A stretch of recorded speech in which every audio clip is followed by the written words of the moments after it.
Hello students, मैं doctor Gopal Singh, assistant professor RKG educational college Lucknow.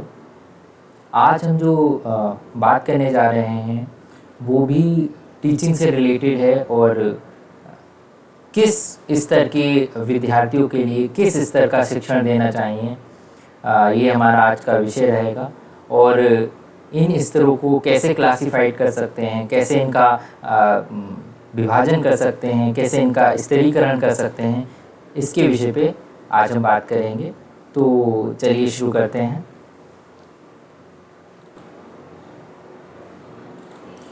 आपके BEd first year के syllabus में एक पेपर है टेक्नोलॉजिकल पर्सपेक्टिव ऑफ एजुकेशन, जिसमें ये टॉपिक है levels of teaching. Levels of teaching जो हमारा टॉपिक है वो टीचिंग के टॉपिक के अंतर्गत ही आता है। और यहाँ पे हम बात करेंगे कि टीचिंग की क्या क्या स्तर हो सकते हैं, क्या क्या लेवल्स हो सकते हैं। तो यहाँ पे हम फिगर में देख रहे हैं, सबसे नीचे मेमोरी लेवल है जो सबसे निचले स्तर का शिक्षण है, फिर उसके ऊपर अंडरस्टैंडिंग लेवल है, फिर उसके बाद में रिफ्लेक्टिव लेवल है। रिफ्लेक्टिव लेवल सबसे हाई लेवल का शिक्षण कहलाता है। अच्छा, मेमोरी लेवल को जो हिंदी में बोलते हैं वो स्मृति स्तर बोलते हैं, अंडरस्टैंडिंग लेवल को बोध स्तर बोलते हैं, रिफ्लेक्टिव लेवल को चिंतन स्तर बोलते हैं। यहाँ पर एक ऑर्डर है, अगर हमें रिफ्लेक्टिव लेवल का टीचिंग देनी है या फिर रिफ्लेक्टिव लेवल का शिक्षण देना है तो सबसे पहले हमें मेमोरी लेवल का देना होगा, फिर अंडरस्टैंडिंग लेवल का देना होगा, उसके बाद में हम हाई लेवल पे पहुँच सकते हैं। तो इसलिए ये क्रम है। अगर हमें किसी भी लेवल का शिक्षण देना है बच्चों को तो उसके लिए उससे पहले वाला हमें शिक्षण देना अनिवार्य है, वहाँ पर उसका ज्ञान होना भी बहुत ज़रूरी है। अब बात करते हैं मेमोरी लेवल की टीचिंग की कि क्या होता है मेमोरी लेवल का टीचिंग। ठीक है, यहाँ पे the objective of teaching at this level is just to impart information to students. मतलब यहाँ पे केवल जानकारी बच्चों तक प्रोवाइड की जाती है या उस जानकारी को पहुँचाया जाता है बच्चों तक। यहाँ पे तरह तरह के फैक्ट्स हो सकते हैं या इन्फॉर्मेशन हो सकती है जो बच्चों तक पहुँचाई जाती है इस प्रकार के शिक्षण में। अगर हम उदाहरण के तौर पे देखें तो हम छोटे बच्चों को जब अल्फ़ाबेट सिखाते हैं या फिर A to Z तक उनको लर्न कराते हैं तो हम उन चीज़ों के बारे में ज़्यादा डिटेल में नहीं बताते। वो हम चीज़ बताते हैं कि A for एप्पल है तो बच्चा A for एप्पल सीख कर उसको रट लेगा और वो उसको इस तरीके से सारे अल्फ़ाबेट्स याद हो जाएंगे। तो यहाँ पे जो हमारा मुख्य उद्देश्य रहता है वो चीज़ों को याद कराना होता है, चीज़ों को दिमाग में बैठाना होता है, जिससे कि वो जब भी उनको रिकॉल करने की ज़रूरत पड़े तो वो उसको याद करके तुरंत उसको प्रस्तुत कर सकें। तो यहाँ पे ये सबसे निचले स्तर का, निम्न स्तर का शिक्षण है जो कि चीज़ों को याद कराना है, जिससे और दूसरी चीज़ यहाँ पे एक चीज़ और है कि यहाँ पर जब हम बड़े बच्चों की भी बात करें तो वहाँ पे भी हम लोग जो गणित के सूत्र हैं या फॉर्मूले हैं उनको याद कराते हैं या बच्चे याद करते हैं, उसके बाद में उन चीज़ों को समझते हैं। तो इस तरीके की किसी भी क्लास का अगर हम शिक्षण कर रहे हैं तो बच्चे सबसे पहले उसको मेमोराइज़ करना उचित समझते हैं या उसको पहले याद करना ज़्यादा ज़रूरी समझते हैं। अब बात करते हैं मेथड्स की। अगर हम कक्षा में ये स्तर का मतलब मेमोरी लेवल का टीचिंग दे रहे हैं तो हम कौन कौन से मेथड यूज़ कर सकते हैं। तो यहाँ पे देखिए सबसे पहले ड्रिल मेथड है। ड्रिल मेथड मतलब चीज़ों को बार बार दोहराना होता है। कक्षा में अगर शिक्षक बार बार चीज़ों को दोहरा रहा है या दोहरा के बच्चों को उस चीज़ को याद करा रहा है तो ये ड्रिल मेथड है। दूसरी चीज़ रिव्यू एंड रिवीजन। यहाँ पे चीज़ों को रिवाइज कराया जाता है कि बच्चों को याद करवाने के बाद में कि वो लंबे समय तक उनको वो फैक्ट्स याद रहें, तो इसके लिए टीचर क्या करता है कि उनको रिवीजन कराता है उन फैक्ट्स का। आस्किंग दी क्वेश्चन, यहाँ पर बच्चों को चेक करा जाता है कि बच्चों को कितना याद हुआ या फिर वो रिकॉल करने में कितना सक्षम है, कितने कैपेबल हैं कि वो चीज़ों को याद करने के बाद में कितनी देर तक अपने मस्तिष्क में रख सकते हैं उन तथ्यों को, उन जानकारी को। एडवांटेजेस क्या है इसके? सबसे पहले यूज़फुल फॉर यंग चिल्ड्रन, मतलब ये छोटे बच्चों के लिए बहुत ही ज़्यादा यूज़फुल है। Useful for the acquisition of facts, information of models and structure. मतलब जो भी हमारे फैक्ट्स हैं, जानकारी हैं या मॉडल्स हैं, उनको याद करने के लिए, उनको समझने के लिए, उनको माइंड में देर तक रखने के लिए बहुत ही अच्छा मेथड है या बहुत ही बहुत अच्छा लेवल है टीचिंग का। Help children learn a new concept. जो भी हम नया कॉन्सेप्ट सिखाते हैं बच्चों को, तो सबसे पहले हम मेमोरी लेवल की टीचिंग देते हैं, वहीं से शुरुआत करते हैं, क्योंकि बच्चों को पहले हम चीज़ों के बारे में जानकारी देते हैं। अगर हमारे पास कोई कॉन्सेप्ट है सिखाने के लिए, तो सबसे पहले हम उनके जो उस कॉन्सेप्ट से रिलेटेड टर्म्स हैं उनकी जानकारी देंगे बच्चों को, और वो जानकारी बच्चे याद रखेंगे, याद कर लेंगे। अगली चीज़ आती है यूज़फुल फॉर स्लो लर्नर्स। जो स्लो लर्नर्स हैं, जो जिनकी गति धीमी है, कुछ सीखने में वो ज़्यादा टाइम लगाते हैं, उनके लिए बहुत ही अच्छा मेथड है, बहुत ही अच्छा लेवल है ये, क्योंकि वो उन चीज़ों को याद कर लेते हैं और याद करके वो फिर समझते हैं। अगली चीज़ आती है the basis for understanding and reflective level of teaching. मतलब अंडरस्टैंडिंग लेवल की जो टीचिंग है या फिर रिफ्लेक्टिव लेवल की टीचिंग है, उसका ही बेस है। अगर हमें अंडरस्टैंडिंग लेवल की टीचिंग करनी है, तो सबसे पहले हमें मेमोरी लेवल की टीचिंग करनी होगी, या फिर अगर हमें रिफ्लेक्टिव लेवल की टीचिंग देनी है बच्चों को, तो हमें पहले मेमोरी लेवल की टीचिंग देनी होगी, फिर उसके बाद में अंडरस्टैंडिंग लेवल की देनी होगी, फिर रिफ्लेक्टिव लेवल की टीचिंग देनी होगी। यह मैंने आपको शुरू में एक फिगर दिखाया था, जिसमें उसके स्तर हमें त्रिभुज की आकृति में दिख रहे थे स्क्रीन पे। तो उसी तरीके से सबसे पहले हम मेमोरी लेवल की टीचिंग देंगे, फिर उसके बाद में अगला क्रम आता है अंडरस्टैंडिंग लेवल की, फिर उसके बाद में रिफ्लेक्टिव लेवल की टीचिंग देंगे। डिसएडवांटेजेस क्या रहते हैं इसके? Not suitable for higher class, क्योंकि बड़े बच्चों के लिए ये चीज़ इस टाइप की टीचिंग का कोई रोल नहीं है, क्योंकि वहाँ पर चीज़ों को समझने के अलावा अपने विचार भी व्यक्त करने होते हैं, वहाँ पे सेल्फ लर्निंग की बात आ जाती है। यूज़ फॉर रोट मेमोरी, मतलब यहाँ पे चीज़ों को रटाया जाता है, चीज़ों को समझाने पर कम जोर दिया जाता है, रटाने पे ज़्यादा जोर दिया जाता है। डोमिनेंस ऑफ टीचर, यहाँ पे टीचर की महत्ता बहुत रहती है, मतलब टीचर का रोल ही है, क्योंकि वो बच्चों को बताएगा, जानकारी देगा, बच्चे उसको रट लेंगे। Little interaction in the classroom, मतलब यहाँ पे क्लासरूम में जो इंटरेक्शन होता है, जो अंतर क्रिया होती है, वो बहुत ही कम समय के लिए होती है, क्योंकि बच्चों की तरफ से कोई प्रश्न नहीं होता, बच्चों की तरफ से कोई क्वेरी नहीं होती। टीचर जो फैक्ट्स दे रहा है, वो बच्चे उसको एज इट इज़ लर्न कर लेंगे। No room for initiation and self learning for the students, मतलब यहाँ पे सेल्फ लर्निंग के लिए कोई भी जगह नहीं है। बच्चे अपनी मर्जी से या अपनी स्पीड के आधार पर नहीं सीख सकते, बच्चों को वही चीज़ सीखनी है जो टीचर ने बताई है।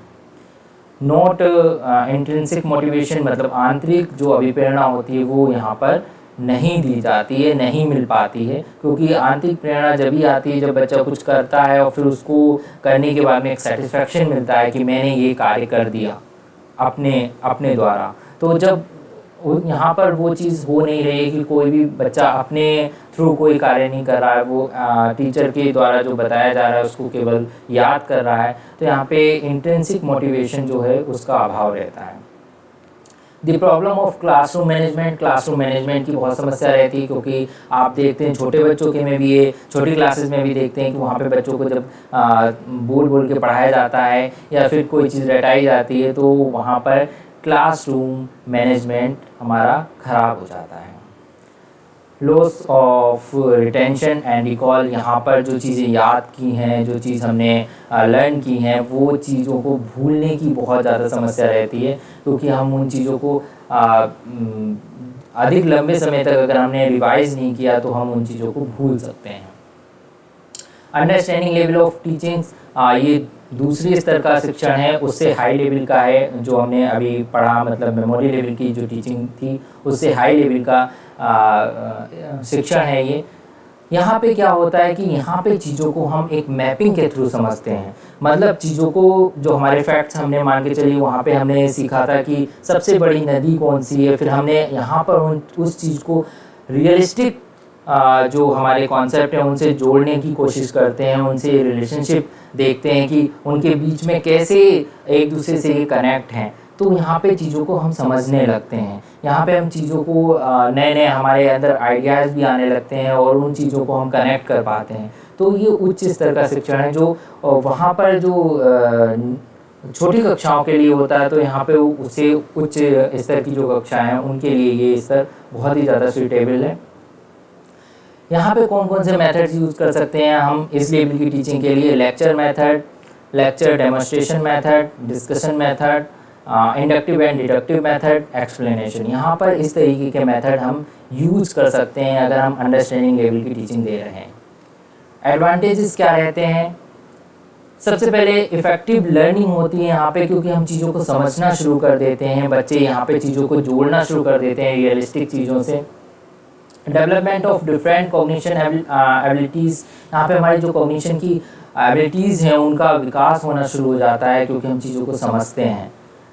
Sets stages for entering into the reflective level of teaching, मतलब जो हमारा सबसे हाई लेवल का टीचिंग है रिफ्लेक्टिव लेवल, वहाँ के लिए यहाँ से शुरुआत हो जाती है। वहाँ पे अगर हम एंटर करना चाहते हैं तो हमें पहले अंडरस्टैंडिंग लेवल से होकर गुजरना होता है। इफ़ेक्टिव क्लासरूम इंटरेक्शन, यहाँ पे चीज़ों को समझते हैं बच्चे तो क्लास का जो एनवायरनमेंट है वो इफ़ेक्टिव रहता है।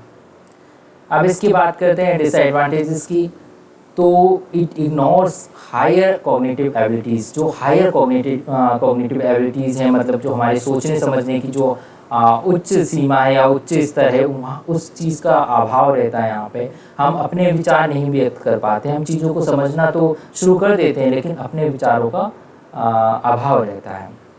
Less emphasis on intrinsic motivation, जो हमारा आंतरिक अभिप्रेरणा है, इंट्रिंसिक मोटिवेशन है, उसका भी वो हमें उतना नहीं मिल पाता है जितना हमें मिलना चाहिए। क्यों? क्योंकि यहाँ पे हम लोग सेल्फ लर्निंग नहीं करते हैं। यहाँ पे हम चीज़ों को समझते हैं, टीचर जो बताते हैं फैक्ट्स उनको हम समझना अच्छे से शुरू कर देते हैं, रियलिस्टिक चीज़ों से हम उनको कनेक्ट करना शुरू कर देते हैं, हमारे दिमाग में मैपिंग बनना शुरू हो जाता है, लेकिन हमारे अंदर आंतरिक अभिप्रेरणा का उतना अभी